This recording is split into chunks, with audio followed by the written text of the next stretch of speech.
Operation സിന്ദൂറിലൂടെ നഷ്ടങ്ങൾക്കല്ല മറിച്ച് നേട്ടങ്ങൾക്കാണ് പ്രാധാന്യം നൽകേണ്ടതെന്ന് സംയുക്ത സേനാ മേധാവി general Anil Chauhan.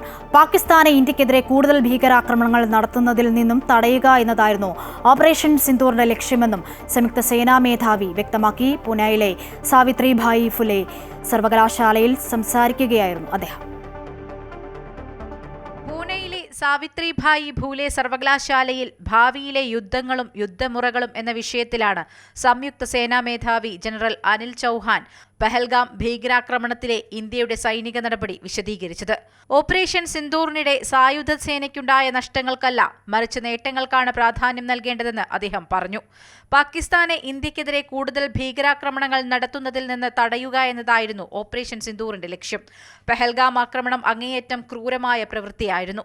India operation സിന്ദൂറിലൂടെ അതിർത്തി കടന്നുള്ള ഭീകരതയ്ക്ക് മറുപടി നൽകി.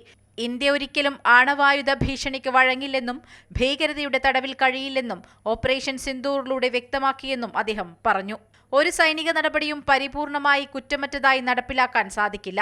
തിരിച്ചടികളിൽ പിന്മാറുക എന്നത് പ്രൊഫഷണലായി പ്രവർത്തിക്കുന്ന ഒരു സേനയ്ക്ക് യോജിച്ചതല്ല. നയതന്ത്ര രാഷ്ട്രീയ നീക്കങ്ങൾ പരാജയപ്പെടുന്നിടത്താണ് യുദ്ധം വേണ്ടിവരുന്നതെന്നും അദ്ദേഹം പറഞ്ഞു. പക്ഷേ ഭീകരവാദത്തിന്റെ കാര്യം വരുമ്പോൾ കാര്യങ്ങൾ വ്യത്യസ്തമാണ്. അവർക്ക് നഷ്ടപ്പെടാൻ ഒന്നുമില്ല. അവർക്ക് നഷ്ടപ്പെടാൻ അതിർത്തികളോ സ്ഥലങ്ങളോ ഇല്ല. അങ്ങനെയൊരു സംവിധാനത്തിനെതിരെ പൊരുതുമ്പോൾ സാധാരണ നടപടികൾ പറ്റില്ലെന്നും സംയുക്ത സേനാ മേധാവി ജനറൽ അനിൽ ചൗഹാൻ ചൂണ്ടിക്കാട്ടി. News desk, Amrita TV.